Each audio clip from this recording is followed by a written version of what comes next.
Why doesn't the sun burn out? And it's been on fire for 4.6 billion years. What's the secret? Let's start with the obvious. The sun is on fire, constantly. It's been blazing without a break for billions of years. No battery, no plug, no off switch. So why doesn't it burn out? Why hasn't it run out of fuel like a campfire or short-circuited like an old toaster? Let's light this up with science.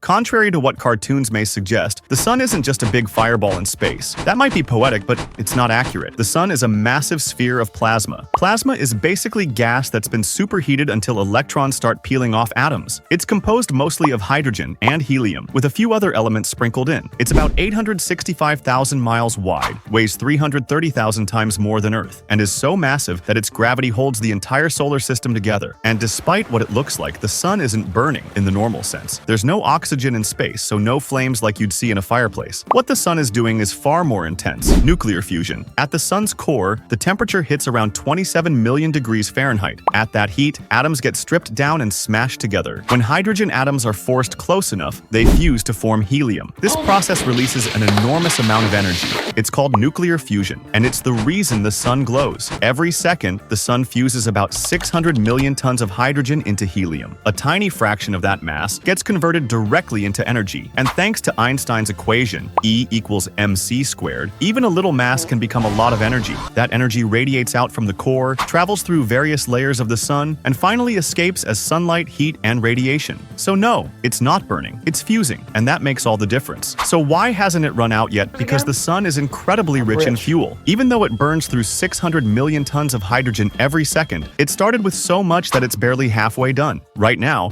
the sun is about 4.6 billion years old, but it's only halfway through its main fuel supply. That means it's got around 5 billion more years to go before it starts getting weird. Imagine a car with a fuel tank the size of a planet. Even with an engine running full time, it takes a long time to empty the tank. So the short answer: the sun hasn't burned out because it hasn't run out. Not even close. Will the sun ever burn out? Yes, eventually, but not in a way that involves suddenly going dark. The sun's death will be a long, dramatic, drawn-out process. It won't explode like a supernova because it's not massive enough, but it will transform. Here's what that looks like. First, as it runs low on hydrogen, the sun will start fusing helium. That requires more energy, and in the process, it will begin to swell a lot. It will become a red giant, large enough that it might swallow Mercury, Venus, and possibly even Earth. Then it will shed its outer layers into space, creating a glowing cloud of gas called a planetary nebula. What remains will be the sun's core, now called a white dwarf, roughly the size of Earth but unimaginably dense and still incredibly hot. That white dwarf will slowly cool over billions of years, eventually becoming a cold, dark object called a black dwarf. So yes, the sun will die, but not in our lifetimes, or in the lifetime of humanity, most likely. Why doesn't fusion just explode the sun?